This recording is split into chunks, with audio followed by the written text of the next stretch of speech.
ಎಲ್ಲರಿಗೂ ನಮಸ್ಕಾರ, ಶುಭೋದಯ. ನಾನು ಸಂಧ್ಯಾ ವಂದನ. ಇಂದಿನ ಟಾಪಿಕ್, ನಾನು ಇಚ್ಛೆ ಪಟ್ಟದ್ದು ಸಿಗುತ್ತಿಲ್ಲ, ಕಾರಣವೇನು? ಇದರ ಬಗ್ಗೆ ಸ್ವಲ್ಪ ಮಾಹಿತಿಯನ್ನು ಪಡ್ಕೊಳ್ಳೋಣ. ಪ್ರಕೃತಿ ಯಾವ ರೀತಿ ಈ ವಿಚಾರವನ್ನು ನಿರ್ಧಾರ ಮಾಡುತ್ತೆ? ಪ್ರಕೃತಿ ನಿಯಮ, ಪ್ರಕೃತಿ ರಹಸ್ಯಗಳು. ಒಂದು ಹಾಡಿನ ಮೊದಲಿನ ಸಾಲು ಹೀಗೆ ಬರುತ್ತೆ: ಸಾವಧಾನದಿಂದಿರು ಮನವೇ, ದೇವರು ಕೊಟ್ಟಾನು. ಸಾವಧಾನದಿಂದಿರು ಮನವೇ, ದೇವರು ಕೊಟ್ಟಾನು. ನಾವು ಇಚ್ಛೆ ಪಡ್ತೇವೆ, ಶ್ರಮ ಪಡ್ತೇವೆ, ಆದರೂ ಕೆಲವೊಮ್ಮೆ ನಮಗೆ ಅದು ಸಿಗುವ ಕಾಲ ವಿಳಂಬ ಆಗ್ಬೋದು. ಇದು ಎಲ್ಲವೂ ಪ್ರಕೃತಿ ನಿರ್ಧಾರ ಮಾಡುತ್ತೆ. ಯಾವ್ಯಾವ ವ್ಯಕ್ತಿಗೆ ಯಾವ್ಯಾವ ವಸ್ತು, ಯಾವ್ಯಾವ ವಿಷಯ, ಯಾವ್ಯಾವ ಸ್ಥಾನ ಸಿಗಬೇಕೋ ಆಗ ಖಂಡಿತ ಆ ವ್ಯಕ್ತಿಯ ಕೈ ಸೇರುತ್ತೆ. ಪ್ರತಿಯೊಂದು ಚಲನವಲನಗಳನ್ನು ಪ್ರಕೃತಿ ಗಮನಿಸುತ್ತಾ ಇರುತ್ತೆ, ಅದಕ್ಕೆ ತಕ್ಕಂತಹ ವ್ಯವಸ್ಥೆಯನ್ನು ಮಾಡ್ತಾ ಇರುತ್ತೆ. ಮೊದಲನೇದಾಗಿ ಪ್ರಶ್ನೆ ಈ ರೀತಿ: ನಾವು ಇಚ್ಛೆ ಪಟ್ಟದ್ದು ಸಿಗಲು ಬೇಕಾದ ಶ್ರಮ ಮಾಡ್ತಾ ಇದ್ದೇವಾ?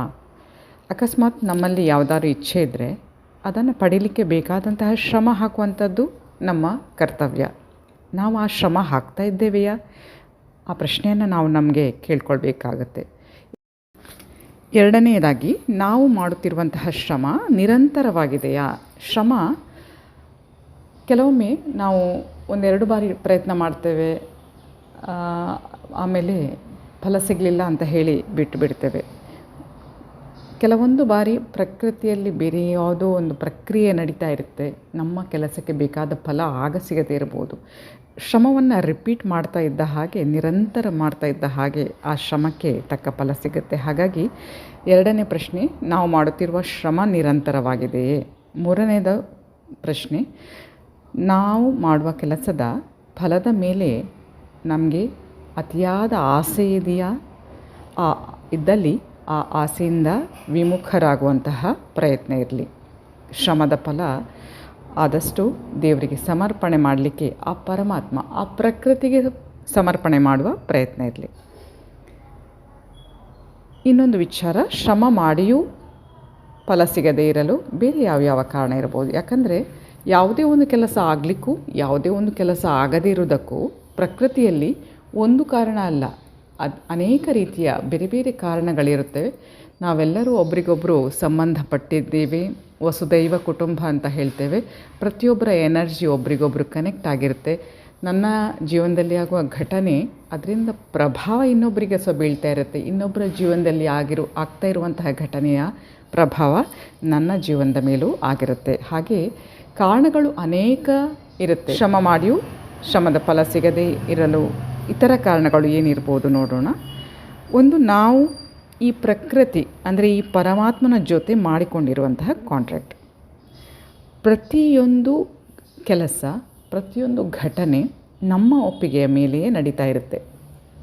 ಉದಾಹರಣೆಗೆ, ಸಂಪಾದನೆಗಾಗಿ ನಿರಂತರ ಶ್ರಮ ಮಾಡ್ತಾ ಇದ್ದೇವೆ, ಆದರೆ ಆ ಸಂಪಾದನೆ ಸಿಗ್ತಾ ಇಲ್ಲ, ಕೈ ಸೇರ್ತಾ ಇಲ್ಲ ಅಂದರೆ ಇಲ್ಲಿ ಪ್ರಕೃತಿ ಜೊತೆ ಬೇರೆ ಏನಾದರೂ ಕಾಂಟ್ರಾಕ್ಟ್ ಇದೆಯಾ?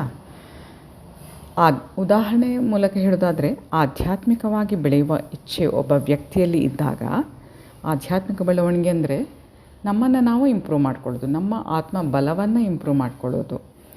ಅಕಸ್ಮಾತ್ ಆಧ್ಯಾತ್ಮಿಕ ಬೆಳವಣಿಗೆಯ ಇಚ್ಛೆ ಇದ್ದಾಗ ಆ ವ್ಯಕ್ತಿ ಪ್ರಕೃತಿಯ ಜೊತೆಗೆ ಆಧ್ಯಾತ್ಮಿಕ ಬೆಳವಣಿಗೆಯ ಕಾಂಟ್ರಾಕ್ಟನ್ನು ಮಾಡಿಕೊಂಡಿದ್ರೆ ಆ ಸಂದರ್ಭದಲ್ಲಿಯೂ ಕೂಡ ಸಂಪಾದನೆಯ ಆ ವ್ಯಕ್ತಿಯಲ್ಲಿ ಕಡಿಮೆ ಆಗುವ ಚಾನ್ಸಸ್ ಇರುತ್ತೆ.